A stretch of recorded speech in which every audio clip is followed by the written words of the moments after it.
Hi everyone, and welcome again to another Teacher Joseph podcast. Today's phrase is to knock down or to be knocked down. Now, this is a bit of an idiom. Of course, you can knock something down literally. For example, you can go to the game of dominoes, if you know what that is, and you can knock over or knock down the pieces. Domino is a kind of a game with little blocks with dots on them. I'm sure there's an internet version of that. To knock down.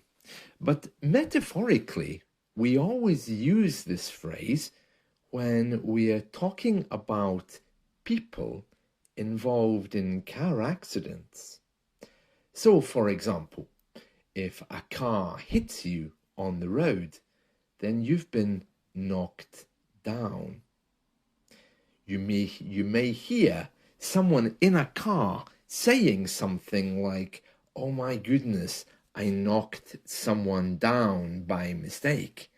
I have to go to the police." Of course, anything which falls down because someone's pushed it, we can say that's been knocked down or somehow knocked over. But when someone has been knocked down, this means they've been hit by a car or a moving object. Now, we don't use this to describe animals being knocked down. Usually we just say the animal was hit. To knock someone down in a car is a criminal offense, and people who do it will be in very big trouble. Let's read through a news story so you can hear what I mean. A pensioner, that just means an old man, a pensioner was hospitalized following a hit and run. A hit and run is when the car doesn't stop. It says here the 81-year-old victim was knocked down by the motorist. It's interesting that in legal terms, we still refer to motor cars rather than car drivers. We call them motorists. The 81-year-old victim was knocked down by the motorist as he attempted to cross the main road. Police say the driver of the vehicle fled the incident. Now that's the verb to flee. That's when you run away. Fled, he fled the incident, is the past tense or the participle, leaving the elderly man seriously injured by the roadside. And then the emergency services crew came to help. So you can hear there, to be knocked down is very serious. This man was then transported to the local hospital for treatment, and staff describe his condition as serious, but he's cheerful. Sometimes in English, if we are referring to someone who's in a bad situation, we say they're serious but stable. I'm sure you know these words from the movies. It goes on to say the driver is still at large. That means he's still out there somewhere. If he's still at large, it means they haven't caught him yet. When people do bad things and they're not caught, we often say they're at large in the community. Did you catch the criminal? No, he's still at large. I don't know why we say that. It's a little bit crazy. I think maybe it's an old English saying.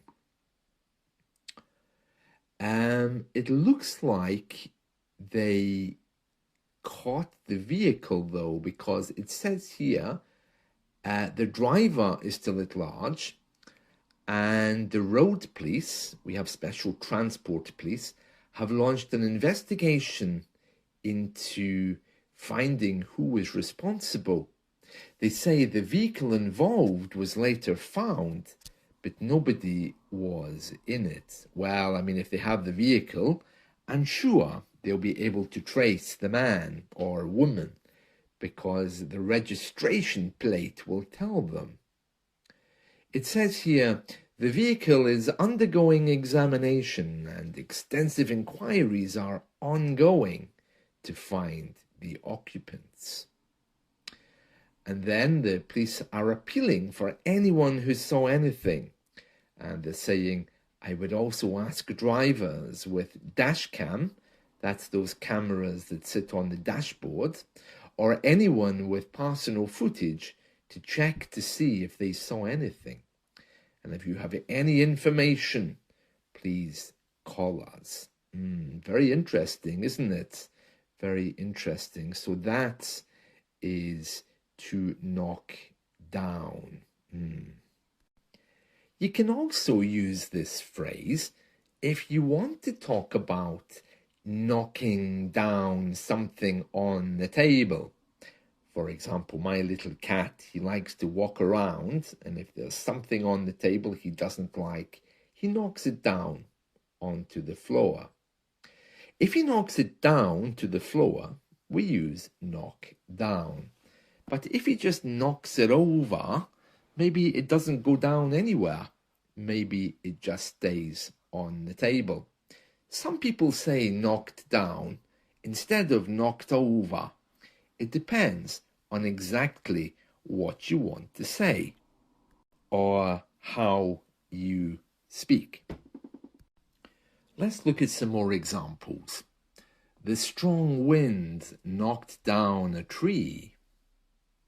Please be careful so you don't knock down that vase from the table. Watch out for the ball. It might knock down the cups. That's a strange one. The bulldozer can easily knock down the old building quickly. Don't run too fast. You might accidentally knock down your friends. The loud noise might knock down the birds from their nest. Be careful not to knock down the tower of blocks you built.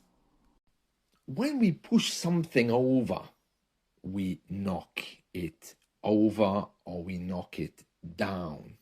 But if it's something which is giving out energy or electricity or light, you can actually knock out that thing. In fact, if you punch someone very hard, you would knock them out. Yeah, you'd knock them over. You might even knock them down, but you'd also knock them out. That means they lose consciousness. In wrestling and boxing, it's very common to hear this. You hear phrases like, it's a knockout. The man has been knocked out. Now, of course, I don't approve of physical violence, but to knock someone out would be quite a serious thing and most probably against the law. When we talk about pushing, it reminds me of a song, one of my favorite songs from a group called Heart. That's heart, the organ that beats in your chest. And the song is called Nobody's Home. That means everyone's out. They're away somewhere. It's a metaphor, I think, for a couple who have separated. And the woman is telling the man, don't come back. You'll find nobody's here who wants you. So let's go through the lyrics of this song. It's a very nice song. It's one of my favorites. So it says, don't run too fast like a shot from a gun. Don't jump too high and knock out the sun. Don't stray too far out on your own. when you finally come knocking, when you finally come knocking, there'll be nobody home. Oh, I haven't heard this song for a long time, but I do love it. Let's read the next verse. Don't pull too hard like a kite in the wind. You'll break the string when I reel you in. If you imagine a kite in the sky and you turn the string to bring the kite down, that's reeling someone in. And as a noun, you can see movie reels that turn and move very quickly in a projector. Facebook, talk about Facebook reels, even though they're digital. So don't pull too hard like a kite in the wind. You'll break the string when I reel you in. Don't take off flying all on your own. When you finally come knocking, when you finally come knocking, there'll be nobody home. So that's when you come knocking on the door. You're knocking on the door and there's nobody home. The next verse says, you say you're feeling locked inside. And then it says, stuck inside, you want to fly away. There's really nothing I can do to help you make your getaway, to help you run away. Very nice words, almost deep. It says, don't dream too wild and shoot for the moon. Don't ride your heart like a balloon. I didn't know we did ride hearts, but anyway, then she tells us, don't blow away to places unknown, because when you finally come knocking, there will be nobody home. Nobody home. Now, I have to tell you that this song is by a group called Heart, but the lead singer is a woman, and her name is Ann Wilson, and she's a very nice singer. Yes, I like her. Okay, and then she tells us, don't run too fast like the shot from a gun. Don't jump too high and knock out the sun. Don't stray too far out in your own. And to stray means to go away and get lost. Because when you finally come knocking, there will be nobody home. Nobody home. Yeah, to stray is when you get a little bit lost. And that's what we call animals we find in the street. We call them stray animals. Well, I hope you've enjoyed this song from Heart. They are a very good band. And now I have that song in my head. I need to rush away and listen to it. Have a great day. Bye.